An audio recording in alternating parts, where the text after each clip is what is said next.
hails from the Ukraine. She's a great lover of life, insurance, policies, and wine as well. So I'm pleased to welcome her for her third speech, the title of which is Why Should We Care? Why Should We Care? Kseniia Steinberg. Thank you.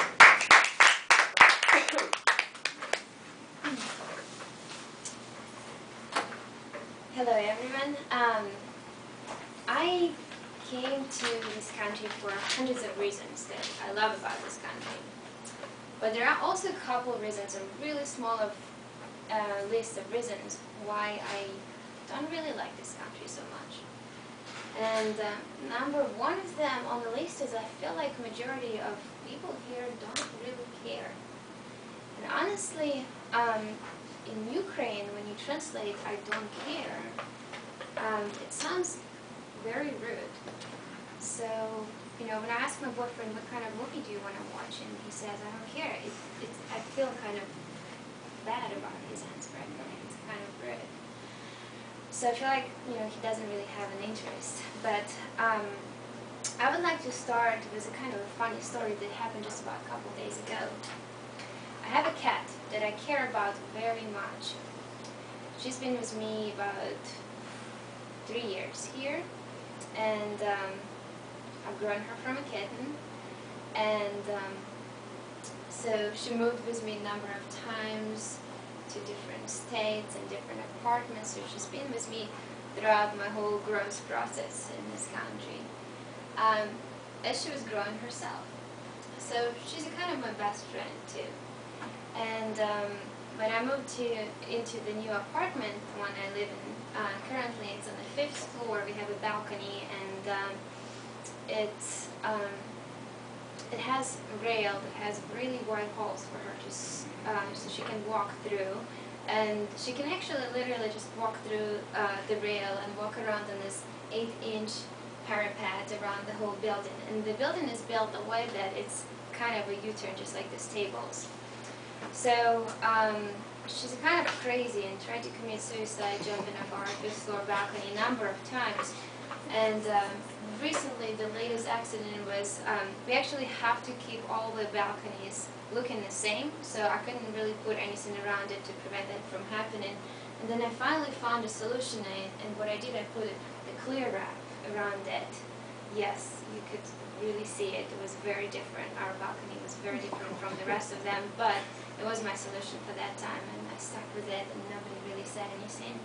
But then about 2 weeks later, after I did that, she learned how to jump over on that tiny parapet, so I thought I should definitely take it down because it's more dangerous for her to jump over, because she has to come back and jump back in. And in order for her to return from the parapet, she can't really make a U-turn on it. So she has to go to the balcony of the next door neighbor, make a U-turn there, and come back to our balcony. And I really don't like her doing that. So she did it again recently, just about a couple nights ago. And she went to her next door neighbor, which we kind of know. We met them a couple times in the elevator. And she was just stuck there. I felt like she was really afraid to go back. So I went next door. It wasn't too late. It was about 9:30 p.m. And I knocked on the door, and the lights were on, the curtains were open. They were walking around their apartment. We could see them very well. And I knocked on the door, and they didn't open. So I was like, Brian, did she come back? And she didn't come back. So I went back knocking again, harder, and still trying to be kind of polite. I don't want them to, think I'm a crazy person or anything. So I did it again, and they didn't open. So I was kind of desperate. I started knocking really hard on their door. I could hear them coming up to the door and changing the laundry inside, and Brian could see them inside the apartment. They just wouldn't open the door.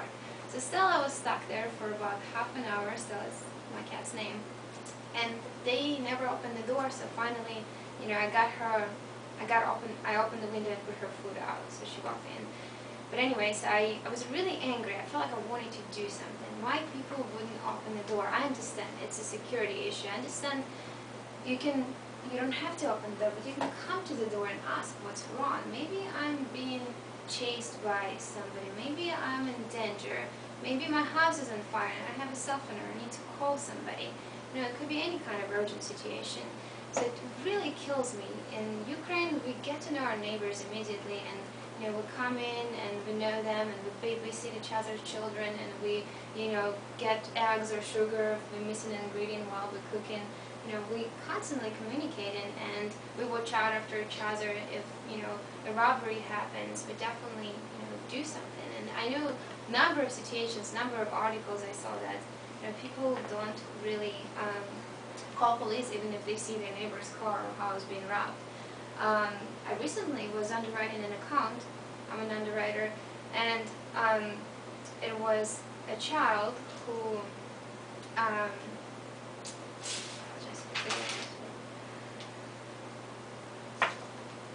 drowned in the pool, and it was accidentally videotaped by another family who was on vacation, and they forgot to turn off the cameras. So it was obvious that the child was struggling in the pool, but nobody helped him, and it drowned. It was about a 4-year-old child, and there was a sign there was no lifeguard on duty, and I just don't understand why people don't care. And another story I wanted to tell you about, it's a very famous case that is called Murder of Kitty Genovese. It was a young Italian woman, she was about 19-year-old, in New York, who was murdered, and 38 neighbors witnessed it, and nobody did anything. And I will pass around a sheet of paper with this case and show you, to tell you more a little bit about it, but I would like to ask you, please care more. Whether it's your neighbor's cat, it could be stuck on your balcony, or somebody being murdered. It is important to care. And before we start caring about recycling and wars and any other issues that are going on in the world, we should start caring about our neighbors, and not just us. Thank you very much. That's a great message. I really condone that message. We're caring.